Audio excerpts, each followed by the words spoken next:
Here's my experience as a student at the Kabbalah Center in New York. When I say that my life picked up speed after starting work at BBC, it truly did.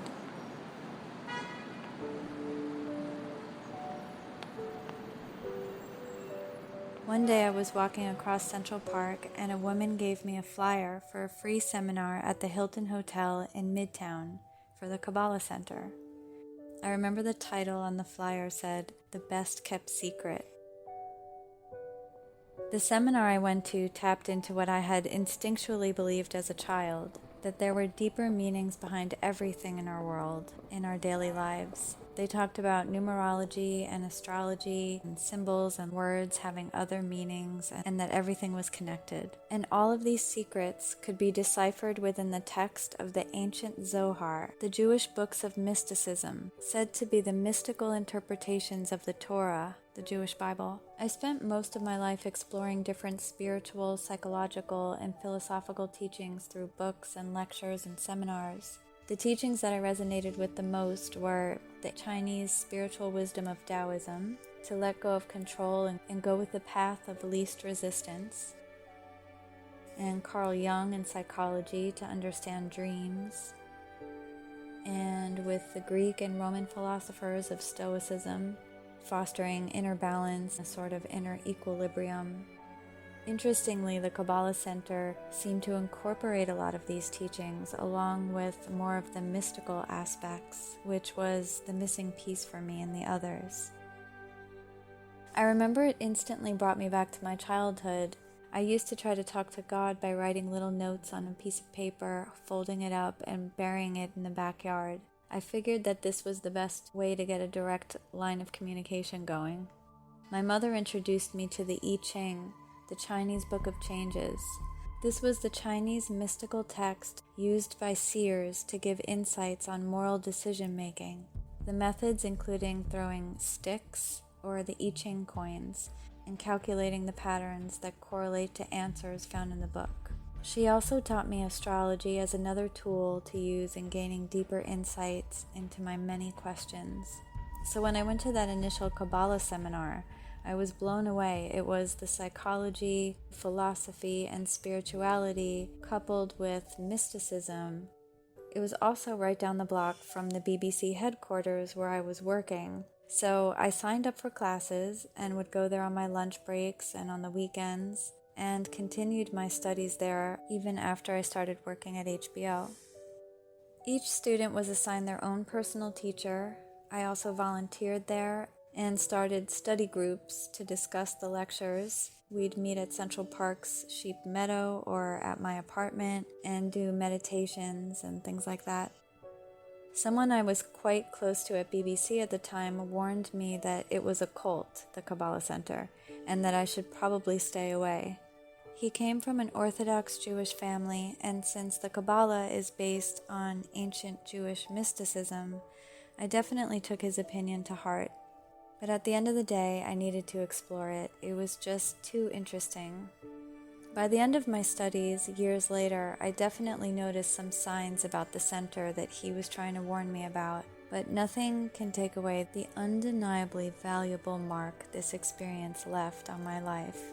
When I walked away, I took some amazing insights with me. Interestingly, my work and my spiritual studies collided. At the Kabbalah Center, I met even more people in the entertainment industry, from producers to actors to Hollywood icons. This was the New York Center, and so I occasionally saw Madonna over the years, but we never met. I did meet her lovely daughter, though. I had been asked by one of the staff of the center to hang out with her, kind of look after her, because all the boys were trying to hit on her. She was, I think, about 14 at the time. She introduced me to a song she loved, a cover of Skinny Love, a pretty piano version. It was really beautiful and kind of spoke to her sweet, soulful kind of personality. And a producer that I met there introduced me to Doug Lyman. He was not part of the Kabbalah Center, but the producer was, and she introduced me to him. We all went out on his boat on the Hudson River. We went to a dinner at his house, and I ended up doing some research work on his upcoming movie at the time called Fair Game, which was about Valerie Plame, the CIA agent. I was researching war news footage for the movie. He was also producing and directing a commercial for war veterans, and on that shoot I met Vincent Piazza, and we became friends after that. Shortly after, he was cast as Lucky Luciano in HBO's Boardwalk Empire.